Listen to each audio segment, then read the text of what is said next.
तो क्वेश्चन ये है कि कर्म को पूरा करने के लिए 5 कारण कौन से हैं। श्लोक संख्या 14, 15 एंड 16 इसमें ये कॉन्सेप्ट डिस्कस कर रहे हैं भगवान, और ये बहुत लॉजिकल कॉन्सेप्ट है। यहाँ पे भगवान ने 5 फैक्टर्स ऑफ एक्शन बताए हैं। अधिष्ठानाम तथा कर्ता करणम च पृथक विदम विविधांश पृथक चेष्टा देवं चेवात्र पंचमम। अनुवाद: कर्म का स्थान शरीर, कर्ता, विभिन्न इंद्रियां, अनेक प्रकार की चेष्टाएं तथा परमात्मा, ये 5 कर्म के कारण हैं।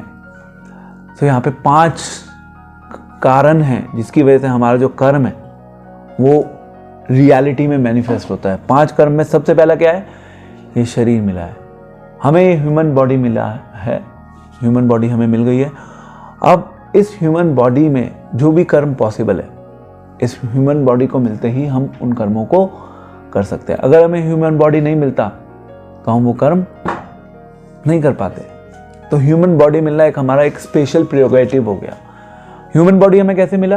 पुराने कुछ संस्कार होंगे, कुछ हमने ऐसा किया होगा कि भगवान ने हमें कंसिडर किया होगा कि yes, this soul deserves a human body, फिर हमें ह्यूमन बॉडी मिल गया। अब ह्यूमन बॉडी में भी एक होता है कर्ता। शरीर के अंदर क्या है?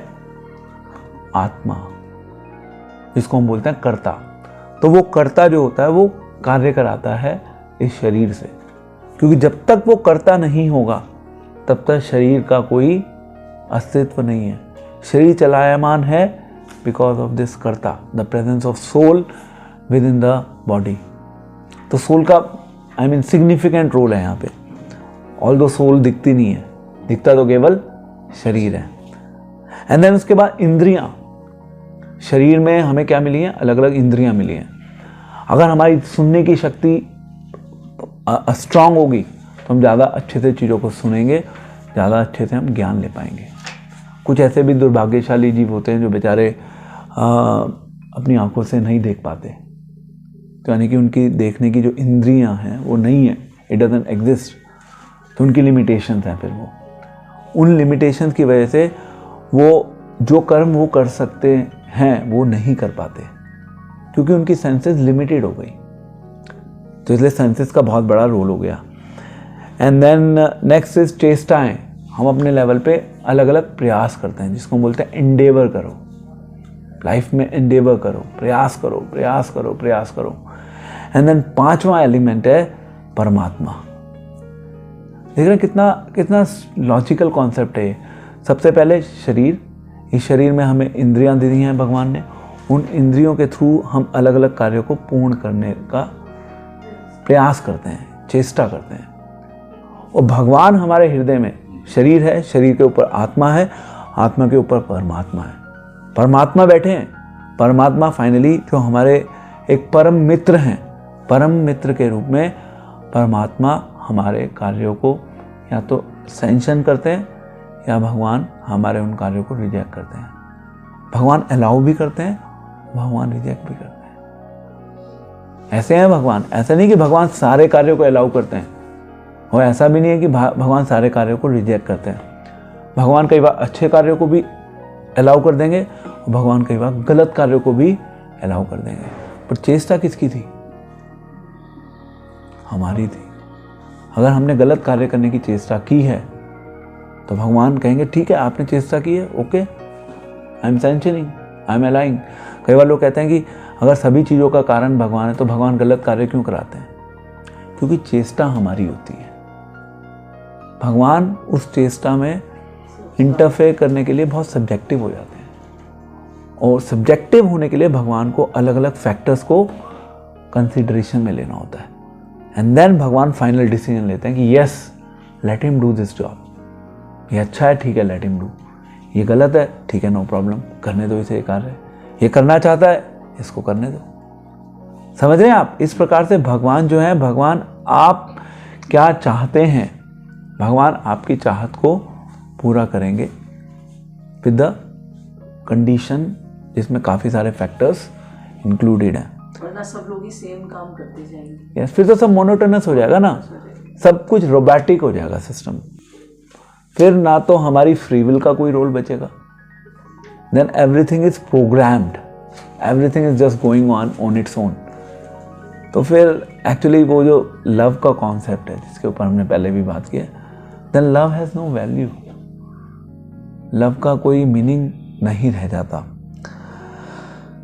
अगर हम आगे 15th and 16th को पढ़ें, जो व्यक्ति परमात्मा के निर्देश के अनुसार कृष्ण भावना भावित होकर कर्म करता है तो वो कभी भी बंधता नहीं है। वो कार्य कर रहा है, कैसे कर रहा है वो कार्य? भगवान की डायरेक्शन में, क्योंकि उसको पता है कि अल्टीमेट अथॉरिटी कौन है? भगवान है, मेरे हृदय में बैठी हैं। तो क्या मेरे जीवन में घटित होगा कर्म के रूप में वास्तविकता में, उसके बारे में मुझे आइडिया नहीं है और मुझे उसके बारे में ज़्यादा चिंता करने की आवश्यकता नहीं है, क्योंकि अगर सही होगा तो अल्टीमेटली भगवान उसको अप्रूव करेंगे, गलत भी होगा तो भी भगवान अप्रूव करेंगे। उसकी डिपेंडेंसी जो है भगवान के ऊपर वो इतनी ज़्यादा है कि वो ज़्यादा नहीं सोच रहा, बहुत ज़्यादा, कि मैं उसको ऐसे रिजल्ट में कन्वर्ट कर दूंगा। वो अपने कर्मों के लिए अल्टीमेटली पूर्ण रूप से भगवान के ऊपर निर्भर रहता है। क्योंकि वो भगवान के ऊपर निर्भर रहता है तो उसका रिजल्टेंट इफेक्ट क्या होगा? इसका आंसर यह है कि भगवान हमारे कर्मों के लिए रिस्पॉन्सिबल बन जाएंगे। हमने निर्भरता छोड़ दी ना पूरी भगवान के ऊपर, तो हम गृहस्थ जीवन में रहते हुए भी परफेक्शन पा पाएंगे। ऐसा नहीं है कि केवल सन्यासी को ही भगवान का धाम मिलेगा, ऐसा नहीं है, गृहस्थ को भी मिलेगा।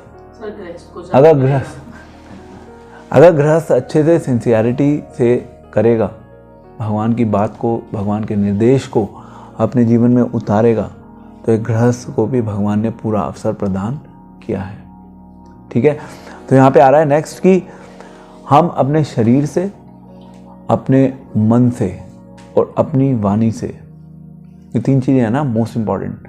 शरीर के थ्रू जो कार्य हो रहा है, मन के लेवल पे जो कार्य हो रहा है, या वाणी के लेवल पे जो कार्य हो रहा है, इन सभी में कुछ उचित कर्म होते हैं, कुछ होते हैं अनुचित कर्म, यानी कि सही कार्य एंड गलत कार्य। ये सारे जितने भी कार्य हो रहे हैं, इन कार्यों के पीछे ये 5 कारण हैं।